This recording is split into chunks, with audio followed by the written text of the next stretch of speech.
أعوذ بالله من الشيطان الرجيم بسم الله الرحمن الرحيم الحمد لله رب العالمين الرحمن الرحيم مالك يوم الدين إياك نعبد وإياك نستعين صدق الله العظيم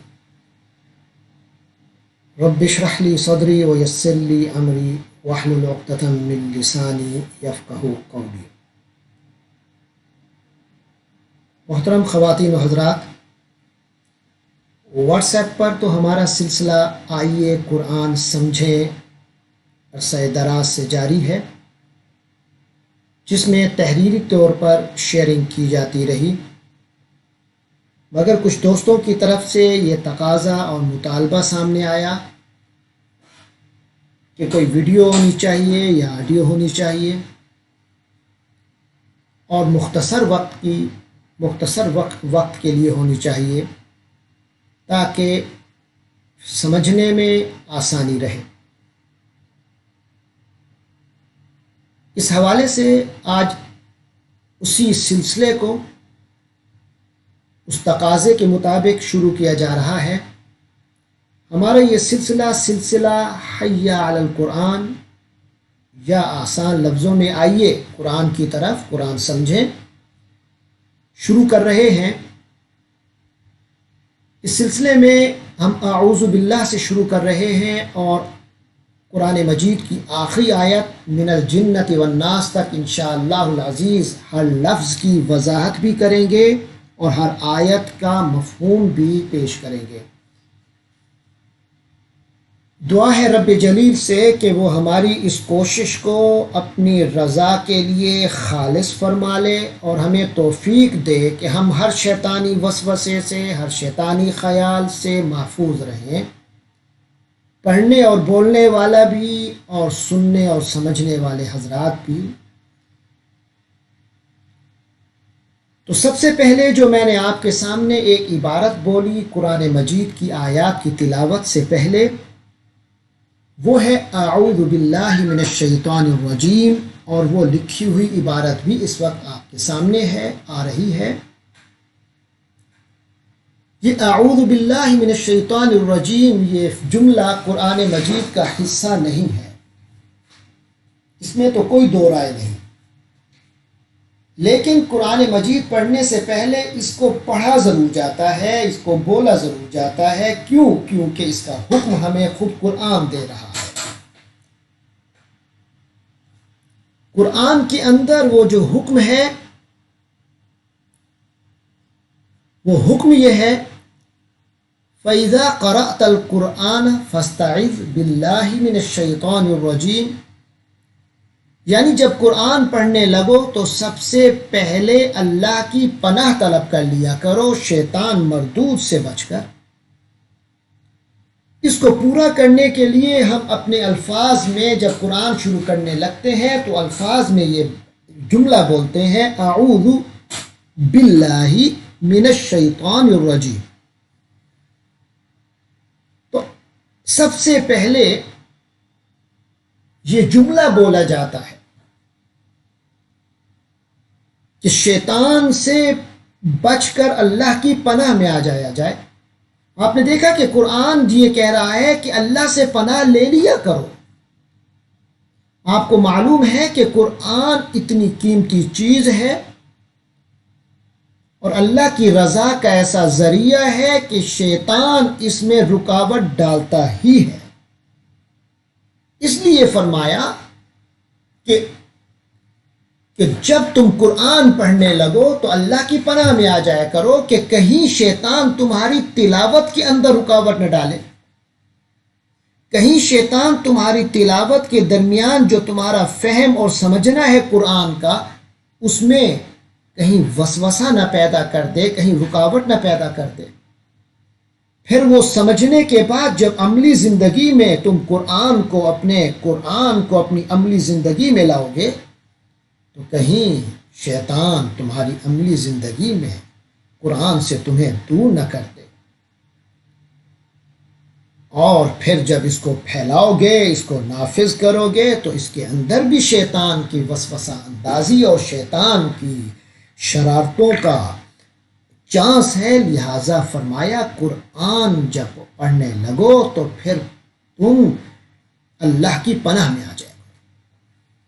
اس لحاظ سے ضروری ہوا کہ ہم اپنے پڑھنے میں الفاظ کے ساتھ اللہ کی پناہ میں آئیں، اور اس کا طریقہ ہے اعوذ باللہ من الشیطان الرجیم پڑھنا، اور سمجھ میں بھی اللہ کی پناہ طلب کرنی ہے۔ تو اس کا مطلب یہ ہے کہ اس بات کو پوری طرح سمجھنا کہ میں اللہ کی پناہ میں آ رہا ہوں، میں اللہ کے قرب میں جا رہا ہوں، میں اللہ کے حصار میں آ رہا ہوں، اور بچ کے جا رہا ہوں شیطان مردود سے دوری حاصل کر کے اللہ کے قرب میں جا رہا ہوں، جہاں مجھے پناہ ملے گی ہر قسم کی شرارت آفت سے۔ اور پھر جب عملی زندگی میں قدم رکھوں تو اس وقت میرے عمل بھی اسی کا مظہر ہو کہ میں اللہ کی پناہ میں آ رہا ہوں اور شیطان سے دور جا رہا ہوں۔ یہ ہے اس کی بنیادی فلسفی، بنیادی فلسفہ۔ اب میں اس کے الفاظ کی کچھ وضاحت آپ کی خدمت میں عرض کروں گا۔ سب سے پہلا کلمہ جو لکھا ہوا آپ کو نظر آ رہا ہے وہ ہے اعوذ۔ یہ 3 حرف، عربی کے بارے میں یہ بات جان لیجئے کہ عربی زبان میں کوئی بھی لفظ جو ہوتا ہے، جو بھی اسم یا فعل ہوتا ہے، کوئی بھی ناؤن اور ورب آتا ہے، تو اس کے بنیادی طور پر 3 حرف اس کی جڑ ہوتے ہیں، اس کا روٹ ہوتے ہیں، اس کا ماخذ ہوتے ہیں، اس کی بنیاد ہوتے ہیں، اس کا اصل بیج ہوتے ہیں۔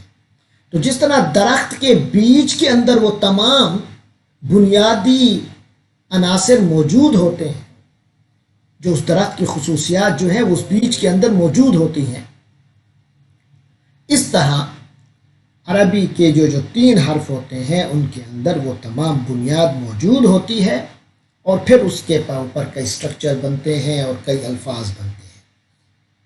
تو بنیاد کے اوپر کئی حیاتیں اس کی تبدیلیں ہوتی ہیں، تو وہ حیات کی تبدیلی سے اس معنی کے زاویے بدلیں گے، لیکن بنیادی معنی وہی ہوگا۔ تو سب سے پہلے ہم اعوذ کو پڑھ رہے ہیں، تو اس میں اصل جو حروف ہیں وہ ہیں عین، واو، ذال۔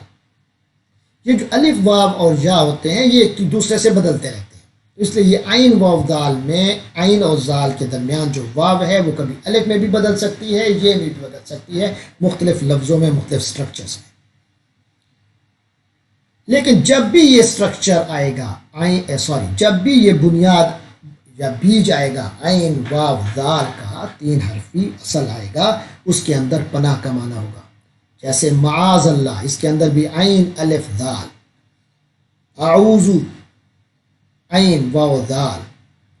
یعوذ، تعوذ، استعاذہ، ان سب کے اندر اصلی حرف عین اور ذال، ذال کے درمیان، عین اور ذال کے درمیان الف، واو یا یہ کچھ بھی ہو سکتا ہے۔ اسی سے تعویذ، اس کے بھی اندر اصلی حروف جو ہے وہ عین، واو اور ذال ہے۔ تعوذ، تو اس طرح ان تمام کے اندر جو اصلی حروف ہیں وہ عین، واو، ذال ہیں، ان کے اندر پناہ کا معنی پایا جاتا ہے۔ معاذ، معوذ، تو سب سے پہلے اعوذ جو ہے اس کی معنی ہے میں پناہ میں آتا ہوں۔ یہ جو سٹرکچر ہے یہ عربی میں ایک فعل کا سٹرکچر ہے، ورب کا ہے، اور فعل جو ہے زمانے کے لحاظ سے آپ کو معلوم ہے 3 ہوتے ہیں، مگر عربی اس میں 2 استعمال کرتا ہے۔ ماضی کے لیے ماضی، جبکہ حال اور مستقبل کے زمانے میں کے لیے عربی میں فعل مضارع آتا ہے۔ یہ فعل مضارع ہے، اور جب بھی فعل مضارع آئے گا اور وہ آ سے شروع ہوگا تو اس کے معنی میں ہوگا۔ تو اعوذ کے معنی ہے میں پناہ میں آتا ہوں باللہ، اللہ کے ساتھ وابستہ ہوگا۔ یہ جو بے ہے یہ وابستگی کا معنی دیتا ہے، تو اعوذ باللہ میں اللہ سے وابستگی طلب کر رہا ہوں، پناہ مانگ رہا ہوں اللہ کی وابستگی سے، اللہ کے ساتھ اٹیچ ہو رہا ہوں۔ من جو ہے یہ انفصال، علیحدگی کا معنی دیتا ہے۔ من الشیطان، شیطان سے علیحدہ ہو کر۔ الرجیم، اور شیطان کی اصل کیا ہے کہ وہ مردود ہے۔ یہ ہے اعوذ باللہ من الشیطان الرجیم کا صحیح مفہوم، جس کا ہم ترجمہ کرتے ہیں کہ میں اللہ کی پناہ میں آتا ہوں۔ بے کی وجہ سے جو حضرات آپ کو معلوم ہے کہ یہ بے وابستگی کا ہے، یعنی میں اللہ سے وابستہ ہو رہا ہوں، اپنی ساری وابستگیاں جو دوسری وابستگیاں ہیں وہ ختم کر رہا ہوں، میری ساری وابستگی جو ہے وہ اللہ کی ذات سے ہوگی۔ اب قرآن پڑھوں گا تو مکمل اللہ کی طرف دھیان دے کر، قرآن سمجھوں گا اللہ ہی مقصود رکھ کر، اور عمل کروں گا تو اللہ ہی کو سامنے رکھتے ہوئے، اسی سے وابستگی قائم رکھتے ہوئے۔ اور کہاں سے بھاگ کر آ رہا ہوں؟ من الشیطان الرجیم، شیطان مردود سے۔ ہر قسم کا تعلق ختم، ہر قسم کا تعلق، کوئی بھی تعلق شیطان سے نہیں رہے گا، میں اس سے میں چھوڑ چکا۔ من الشیطان الرجیم، یہاں شیطان کی صفت رجیم بیان ہوئی ہے۔ رجیم کہتے ہیں ایسی ذات کو، ایسی شخصیت کو جس کو پتھر مارا جائے، یعنی ایسا شیطان ایسی چیز ہے کہ اس کو پتھر مار کے اپنے سے دور کر دیا جائے، یعنی سخت ترین جو دوری کی قسم ہو سکتی ہے، اتنا اس کے سے بیزاری ہے۔ تو رجیم میں بیزاری کی وہ انتہا ہے جس کا ترجمہ ہم عام طور پہ لفظ مردود سے کرتے ہیں، حالانکہ مردود کا لفظ اس کی پوری ڈیپتھ کو اور اس کی پوری وسعت کو بیان نہیں کر سکتا، لیکن بہرحال ہماری کمزوری ہے کہ ہم اردو میں اس کے لیے ہمارے پاس مردود سے بہتر ترجمہ نہیں۔ تو لہٰذا اعوذ باللہ من الشیطان الرجیم، میں اللہ کی پناہ میں آتا ہوں، عورت ہے تو آتی ہوں، شیطان مردود کے شر سے۔ یہاں میں ایک اور بات بھی واضح کرتا چلوں کہ اعوذ کے بارے میں نے آپ کو بتایا کہ یہ فعل مضارع ہے، اور عربی میں فعل مضارع حال اور مستقبل دونوں کے لیے آتا ہے، تو اس لیے اعوذ میں آپ ترجمہ یہ بھی کر سکتے ہیں کہ میں اللہ کی پناہ میں آتا ہوں، اور ساتھ یہ بھی مراد ہے کہ میں اللہ کی پناہ میں آؤں گا، اللہ کی پناہ میں رہوں گا شیطان مردود سے بچ کر۔ اللہ تبارک و تعالیٰ اس کلمے کی برکت سے مجھے اپنی ذات سے، ہم سب کو اپنی ذات سے وابستہ رکھے، اور ہر لمحے ہر وقت شیطان سے دور رکھے، اس کے وسوسوں سے محفوظ رکھے۔ اللہ ہی کے ہاتھوں میں توفیق ہے، اللہ ہمیں اس کی توفیق دے، اس پر پڑھنے کی، سمجھنے کی، عمل کرنے کی۔ قرآن مجید پڑھنے کی ابتدا ہم دو جملوں سے کرتے ہیں۔ پہلا جملہ ہے اعوذ باللہ من الشیطان الرجیم، اس پر گزشتہ روز گفتگو ہوئی۔ اس کے بعد ایک اور جملہ ہے بسم اللہ الرحمن الرحیم۔ یہ جملہ قرآن مجید کا حصہ ہے۔ سورۃ النمل آیت نمبر 30 میں ایک آیت کے جز کے طور پہ آیا ہے، انہ من سلیمان و انہ بسم اللہ الرحمن الرحیم۔ اس کے علاوہ قرآن مجید کی 114 سورتوں میں سے 113 سورتوں سے پہلے یہ لکھنے میں اور پڑھنے میں آتا ہے۔ ایک سورت التوبہ کے علاوہ باقی تمام 113 سورتوں میں یہ جملہ پڑھنے میں اور لکھنے میں آتا ہے۔ تو اس کا ان تمام سورتوں سے یہ پہلے پڑھنا دراصل برکت کے لیے ہے، ان سورتوں کا حصہ نہیں ہے۔ بہرحال اب ہم چلتے ہیں بسم اللہ الرحمن الرحیم کے الفاظ کی وضاحت کی طرف۔ آپ اس جملے کو دیکھ رہے ہیں، اس میں 4 لفظ لکھے ہوئے ہیں۔ پہلا ہے بسم، دوسرا اللہ، تیسرا الرحمن، چوتھا الرحیم۔ بسم لکھنے میں ایک لفظ ہے، لیکن یہ دراصل 2 کلمات ہیں، 2 کلمے ہیں، ایک بی، دوسرا اسم۔ بی کے معنی سے، ساتھ آتا ہے، لیکن اس کا صحیح مفہوم جو گزشتہ روز بھی عرض کیا اعوذ باللہ کے حوالے سے، کہ یہاں با وابستگی کا معنی دے رہا ہے، تو یہاں بھی با وابستگی کا معنی بھی دے رہا ہے، اور یہاں ذریعے کا معنی بھی دے رہا ہے۔ تو بسم اللہ، بسمی نام سے۔ اسم کے بارے میں بھی عرض کر دوں کہ اسم کے معنی نام ہیں، اور جب بسمی ویسے لکھا جائے بسم اللہ سے ہٹ کر تو پھر الف لکھنے میں آئے گا، بے اور اسم کا الف لکھنے میں آئے گا، لیکن پڑھیں گے بسم۔ اس کی دلیل یہ ہے کہ قرآن مجید کی سورۃ العلق کی پہلی آیت، جو نزول کے حساب سے بھی پہلی آیت ہے، اس کو دیکھیے، اس میں لکھا ہے اقرأ بسمی، تو اسم کا الف موجود ہے اس میں لکھائی میں۔ البتہ جب بسم اللہ لکھیں گے تو پھر الف لکھنے میں نہیں آئے گا۔ تو بسمی کے معنی ہے نام سے، یعنی نام کی مدد سے، نام کی وابستگی کے ساتھ، دونوں معنی ہو سکتے ہیں، دونوں مرادیں ہیں ایک ہی وقت میں۔ کس کے نام کی وابستگی کے ساتھ، کس کے نام کے ساتھ میں شروع کر رہا ہوں، کس کے نام کے مدد سے میں شروع کر رہا ہوں؟ اللہ، اللہ کے نام سے۔ اللہ کا تعارف دو صفات میں یہاں کرایا جا رہا ہے، جس میں یہ بتایا جا رہا ہے کہ اللہ کی رحمت بے کراں ہے۔ ایک الرحمن، دوسرا الرحیم۔ الرحمن اور الرحیم دونوں کے جو اصلی حروف ہیں وہ را، ہا، میم ہیں۔ الرحمن میں بھی را، ہا، میم جڑ ہے، بنیاد ہے، اور الرحیم کے بنیادی حروف بھی را، ہا، میم ہیں۔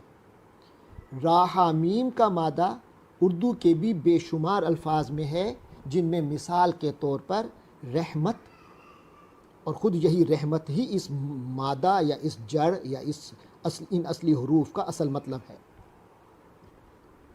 اسی طرح مرحوم اسی رحمت سے، ترحم، ترحیم، رحمہ اللہ، یہ تمام الفاظ آپ سنتے ہیں۔ تو رحمان کے معنی رحمت والا، اور رحیم کے معنی بھی رحمت والا۔ اب ان دونوں کی ساخت میں فرق ہے، ایک رحمان ہے، ایک رحیم ہے، ایک فعلان کے وزن پہ، ایک فعیل کے وزن پہ ہے۔ تو اس کا مطلب ہے کہ معنی میں بھی بنیاد تو ایک ہی ہوگی، لیکن کچھ نہ کچھ اس کا تأثر مختلف ہوگا۔ اس لحاظ سے ایک اور بات بھی ہمارے سامنے آتی ہے کہ رحیم اللہ تبارک و تعالی کے علاوہ کسی اور کے لیے بھی یہ صفت استعمال ہو سکتی ہے، جبکہ رحمان کی صفت سوائے اللہ کے کسی کے لیے استعمال نہیں ہو سکتی۔ قرآن نے خود نبی پاک علیہ الصلاۃ کو رحیم فرمایا، رؤوف رحیم۔ تو بجا ہے کہ حضور پاک تو رحمت للعالمین ہیں، آپ رحمت فرمایا کرتے تھے، رحمت کا صدور آپ کی ذات سے ہوتا رہا۔ اسی طرح اگر کوئی شخص یا کوئی ذات کسی کے ساتھ بھی رحمت کا معاملہ کرتی ہے، چاہے وہ ادنا سے ادنا ہی کیوں نہ ہو، لیکن رحمت کا معاملہ کرے تو اسے رحیم کہا جا سکتا ہے۔ درجے میں یقیناً فرق ہے، اللہ کی رحمت کا درجہ، رسول پاک کی رحمت کا درجہ اور باقی انسانوں کی رحمت کا درجہ وہ مختلف ہوگا، لیکن بہر رحمت کرنے والا، رحمت کا معاملہ کرنے والا رحیم کہلائے گا، لیکن رحمان نہیں کہلایا جا سکتا۔ اس کے ان دونوں میں جو فرق ہے، اس پر کئی آراء ہمارے سامنے ہیں۔ ایک رائے آپ کے سامنے عرض کر دیتا ہوں۔ رحمان جو ہے، اس سے مراد وہ رحمت والا ہے جس کے پاس سارے خزانے ہیں اس چیز کے، یعنی رحمت کے۔ تو جو رحمتوں کا منبع ہے، رحمتوں کے خزانے جس کے پاس ہیں، وہ رحمان ہے، اور جو عملی طور پہ رحمت کر رہا ہے وہ رحیم ہے۔ تو کیونکہ اللہ کے علاوہ رسول اور رسول کے علاوہ تمام امت انسان رحمت کا معاملہ کر سکتے ہیں، کرتے ہیں، اس لیے رحیم کی صفت ان کے لیے استعمال ہو سکتی ہے، لیکن رحمتوں کا خزانہ کوئی نہیں، رحمتوں کا منبع کوئی نہیں جہاں سے رحمت کو حاصل کر کے رحمت انڈیلی جائے، وہ سوائے اللہ کی ذات کے کوئی نہیں۔ تو کیونکہ وہ اللہ ہی کی ذات ہے جو رحمتوں کا منبع ہے، اس لیے رحمان تو وہی ہے، اور کیونکہ وہ بذات خود رحمتوں کی برسات بھی فرماتا ہے، اسے نچھاور بھی کرتا ہے، تو اس لحاظ سے وہ رحیم بھی ہے۔ تو بسم اللہ الرحمن الرحیم کا یہ مفہوم ہے۔ اب اردو اپنی تمام تر کاوش کے باوجود رحمان کے لیے اب وہ مطلب پیش نہیں کر سکتی جو رحمان کا صحیح مفہوم ہے اور رحیم کا، تو لہٰذا اس کے لیے ہم نے اردو میں یہی ترجمہ لکھا، بہت رحمان بہت مہربان اور رحیم بہت انتہائی زیادہ رحم کرنے والا۔ تو بہرحال اس کا جو صحیح مفہوم ہے وہ عربی شناسی سے ہی حاصل ہو سکتا ہے، عربی کی صحیح معرفت سے۔ تو ہم ترجمہ کرتے ہیں بسم اللہ الرحمن الرحیم، اللہ کے نام سے جو بہت مہربان نہایت رحم والا ہے۔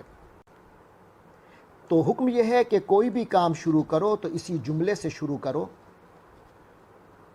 اس لیے کہ آپ دیکھتے ہیں کہ انسان جب کوئی کام شروع کرتا ہے تو کسی مقصد کے لیے ہی کرتا ہے، اور اس کو جب وہ شروع کرتا ہے تو کوئی امید ہوتی ہے اور کوئی اسے حوصلہ یا بھروسہ ہوتا ہے۔ تو لہٰذا اپنی ذاتی بھروسے یا کسی غیر اللہ کے بھروسے پر کرنا، محض اپنے ذاتی مقاصد اور غیر اللہ کے مقاصد کے لیے کرنا، یہ غیر مومنانہ معاملہ ہے۔ مومن کا تو دستور یہ ہے کہ اس کا مقصد بھی اللہ ہوتا ہے، اس کا بھروسہ بھی اللہ پر ہوتا ہے۔ لہٰذا حکم ملا کہ تم جب بھی کوئی کام شروع کرو تو اللہ کے نام سے شروع کیا کرو، اللہ کے نام کے ساتھ وابستہ رہ کے کام کیا کرو اور اللہ کے نام کی مدد لیا کرو۔ سورۃ الفاتحہ کی 7 آیات میں پہلی آیت الحمدللہ رب العالمین ہے۔ یہ 4 الفاظ پر مشتمل ہے۔ سب سے پہلا لفظ الحمد ہے۔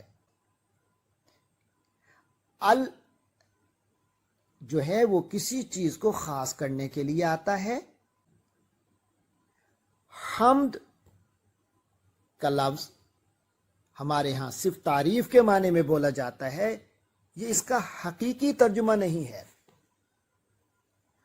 کیونکہ آپ دیکھتے ہیں کہ الحمدللہ یہ قرآن میں بھی اس کا استعمال اور ہمارے عام روزمرہ میں بھی اس کا استعمال جو ہے وہ شکرانے کے انداز میں ہوتا ہے، نہ کہ صرف تعریف کے انداز میں۔ تو دراصل حمد کا جو لفظ ہے یہ تعریف مع شکر، شکریہ بما تعریف کے آتا ہے، اور یہ اللہ تبارک و تعالی ہی کے لیے استعمال ہوتا ہے۔ تو الحمد کے معنی ہو جائیں گے ہر قسم کا شکر، ہر قسم کی تعریف۔ یہاں الف لام نے یہ ہر قسم کا معنی پیدا کیا ہے۔ آگے ہے للہ۔ للہ بھی 2 کلمات پر مشتمل ہے۔ پہلا کلمہ لی، اگلا کلمہ اللہ، لفظ جلالہ۔ تو لی عام طور پہ کسی اسم سے پہلے آتا ہے، ملکیت کا معنی دیتا ہے، جس کا ہم ترجمہ اردو میں کے لیے اکثر کرتے ہیں۔ تو اکثر اس کا ترجمہ ہم کرتے ہیں کے لیے، فار، ٹو۔ تو الحمد ہر قسم کا شکر اور تعریف للہ، اللہ ہی کے لیے ہے، یعنی اللہ کے ساتھ خاص ہے۔ رب العالمین، اور اللہ تبارک و تعالی کا تعارف یہ ہے کہ وہ رب ہے۔ رب للہ، اللہ کے لیے ہے سارا شکر اور تعریف۔ وہ اللہ کون ہے؟ وہ رب ہے۔ رب کے معنی کیا ہیں؟ رب کے معنی، رب تربیت بھی اس کے معنی میں آتا ہے۔ رب کے معنی مالک کے ہیں اصل میں۔ رب اس کو کہتے ہیں جو کوئی مالک ہو اور کسی چیز کی اصلاح کرتا ہو، اس کی بنیادی ضروریات کو شروع سے لے کر، اس کی ابتدا سے لے کر آخر تک ان کو پورا کرتا ہو، وہ رب ہے۔ العالمین. العالمین یہ آپ دیکھ رہے ہیں، یہ تین اس میں اس کے ہم تین حصے کر سکتے ہیں. پہلا حصہ وہی ال ہے، دوسرا حصہ عالم ہے. عالم کائنات کو کہتے ہیں، جہاں کو کہتے ہیں، اور یہ نون جو ہے یہ جمع کے لیے آتا ہے. عربی میں کسی اسم کو جمع بنانے کے لیے یا نون کا استعمال ہوتا ہے. تو العالمین کے معنی ہو گئے بہت سے جہان. تو یہاں آپ دیکھ رہے ہیں 1400 سال پہلے بھی ہمیں یہ بتا دیا گیا کہ جہان ایک نہیں ہے، جہان کئی ہیں. تو رب العالمین کے معنی ہو گئے کہ جو تمام جہانوں کا مالک ہے. تو الحمدللہ، تو یہ آیت دو حصوں پر مشتمل ہے. پہلا حصہ ہے الحمدللہ، سب ثنا، سب تعریف، سب شکر اللہ ہی کے لیے ہے. رب العالمین جو تمام جہانوں کا مالک ہے، تمام جہانوں کا رب ہے. یہاں مالک کا ترجمہ بھی کافی نہیں ہے، اصلاح کرنے والا ترجمہ بھی کافی نہیں ہے، مربی بھی کافی نہیں ہے. تو خود رب کا ترجمہ ہم اگر اردو میں کیونکہ استعمال ہوتا ہے صرف رب ہی سے کر دیں تو یہ زیادہ بہتر ہے. تو تمام شکر اور تعریفیں اللہ ہی کے لیے ہیں جو تمام جہانوں کا رب ہے. اللہ تبارک و تعالی نے ہمیں یہ ترانہ عطا فرمایا ہے. جیسا کہ گزشتہ درس میں بات ہوئی تھی کہ سورۃ الفاتحہ پوری کی پوری دراصل ایک سلیم الفطرت انسان کے دل کی آواز ہے. صاحب مطالعہ قرآن کی عبارت پڑھنا چاہوں گا حمد کے حوالے سے. فرماتے ہیں کہ حمد کا لفظ اس لطیف احساس کے لیے بولا جاتا ہے جو آدمی کے اندر سے خدا کی تعریف اور اس کے شکر کے لیے فطری طور پر ابلتا ہے. آدمی کا اپنا وجود اور گرد و پیش کی پوری کائنات ہر لمحے اس کو یہ پیغام دے رہی ہے کہ تمہارا اور کائنات کا خالق ایک انتہائی عظیم ہستی ہے اور تمہارے اوپر اس ہستی کے عظیم احسانات ہیں. یہ گہرا شعور جب آدمی کے اندر پیدا ہو اور اس کا بے تابانہ اعتراف اس کی زبان سے ابل پڑے تو اسی کا نام حمد ہے، جو بیک وقت تعریف کا پہلو بھی لیے ہوئے ہے اور شکر کا پہلو بھی. پھر آگے کہتے ہیں کہ آدمی جب اپنے آپ پر غور کرتا ہے تو اس کو محسوس ہوتا ہے کہ اس کو ایک ایسا وجود دیا گیا ہے جو حیرت ناک حد تک کامل اور بامانہ ہے. وہ جب اپنے پاؤں سے چلتا ہے اور اپنے ہاتھ سے پکڑتا ہے تو اس کو محسوس ہوتا ہے کہ یہ ہاتھ اور یہ پاؤں اس کے لیے اتنی بڑی نعمت ہیں کہ ان کے بغیر وہ کچھ نہیں کر سکتا.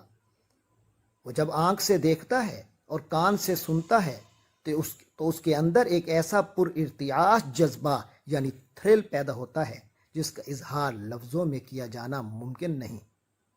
وہ جب اپنے دماغ کو دیکھتا ہے اور اس کو استعمال کرتا ہے تو اس ناقابل بیان نعمت کے اعتراف میں اس کا سینہ جذبات سے بھر جاتا ہے.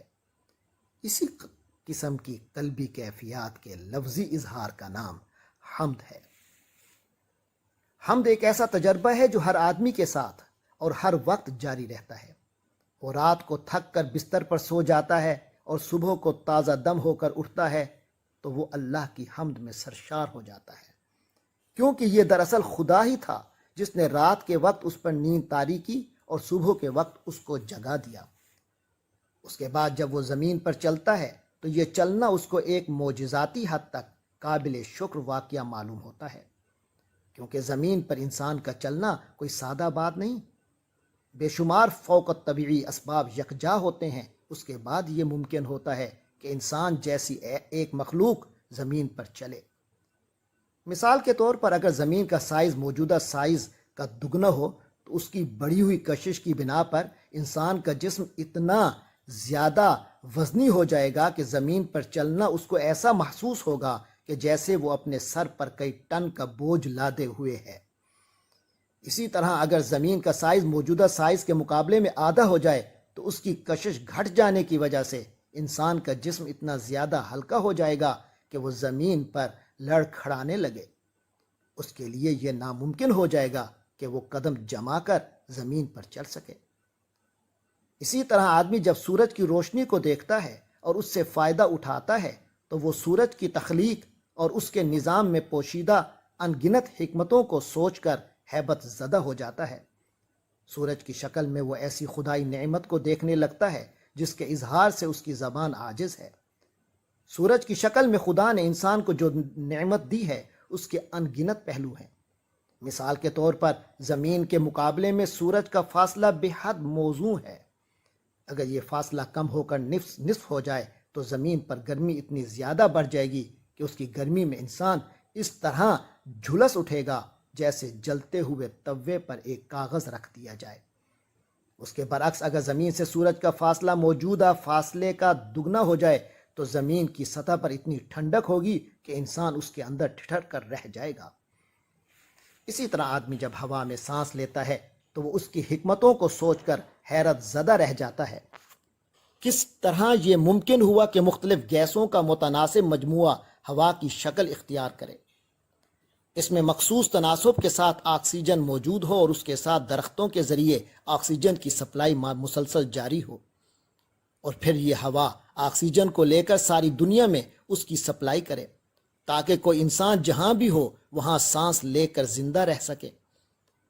اسی کے ساتھ انسانی جسم کے اندر یہ نظام کہ وہ باہر سے آکسیجن کو لے اور اندر سے کاربن ڈائی آکسائڈ کو خارج کرے۔ اس قسم کی باتیں دہشت ناک حد تک عجیب ہیں۔ جب ایک آدمی ان کا واقعی احساس کرتا ہے تو اس کی زبان سے بے ساختہ طور پر حمد و شکر کا سیلان ہو جاتا ہے۔ اسی طرح انسان یہ محسوس کرتا ہے کہ اس کو پانی اور خوراک کی ضرورت ہے، اور پھر وہ پاتا ہے کہ صاف ستھرا پانی، طرح طرح کی صحت بخش غذائیں زمین پر وافر مقدار میں موجود ہیں۔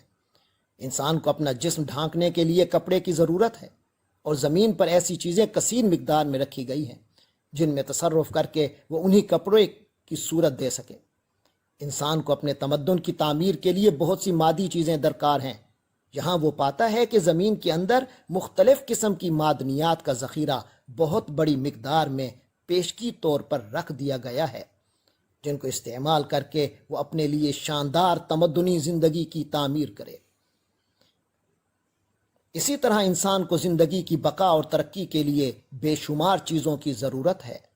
یہ تمام چیزیں موجودہ دنیا میں اس حالت میں ذخیرہ کر دی گئی ہیں کہ انسان انہیں بآسانی دریافت کر لے اور انہیں بڑے پیمانے پر استعمال کر سکے۔ ان میں وہ چیزیں بھی شامل ہیں جن کو انسان نے جان لیا ہے، اور وہ چیزیں بھی جن کو انسان نے ابھی تک نہیں جانا ہے۔ یہی علم اور شعور وہ چیز ہے جس کا ادراک آدمی کے اندر وہ جذبات پیدا کرتا ہے جس کو قرآن میں حمد کہا گیا ہے۔ خدا کی نعمتوں کا یہ شعور آدمی کو خدا سے قریب کرتا ہے، وہ خدا کو یاد کرنے والا بن جاتا ہے، وہ غیب میں خدا کا اس طرح ادراک کرنے لگتا ہے جیسے کہ وہ اسے دیکھ رہا ہو۔ سورۃ الفاتحہ کی آیت نمبر 2 اور 3۔ اعوذ باللہ من الشیطان الرجیم، بسم اللہ الرحمن الرحیم، الرحمن الرحیم، مالک یوم الدین۔ صدق اللہ العظیم۔ سب سے پہلے آیت نمبر 2، الرحمن الرحیم، دو الفاظ آئے، رحمان اور رحیم دونوں پر الف لام سابقے کے طور پہ موجود ہے۔ الرحمن اور الرحیم ان دونوں الفاظ کی وضاحت بسم اللہ الرحمن الرحیم میں گزر چکی۔ یہاں صرف وہ ترجمہ آپ کے سامنے پیش کر رہا ہوں جو ہم اپنی اردو میں بساط بھر کر سکتے ہیں کہ بہت مہربان ہے، نہایت رحم کرنے والا ہے۔ اگلی آیت مالکی یوم الدین، اس کے اندر 3 الفاظ ہیں۔ پہلا لفظ مالک ہماری اردو میں استعمال ہوتا ہے، مالک کے معنی ملکیت رکھنے والا، اختیار رکھنے والا، جو چاہے وہ کرے، اس کی صلاحیت رکھنے والا۔ تو اللہ مالک ہے، جو چاہے گا کرے گا۔ یوم دن، الدین یہاں بھی اصل لفظ دین ہے۔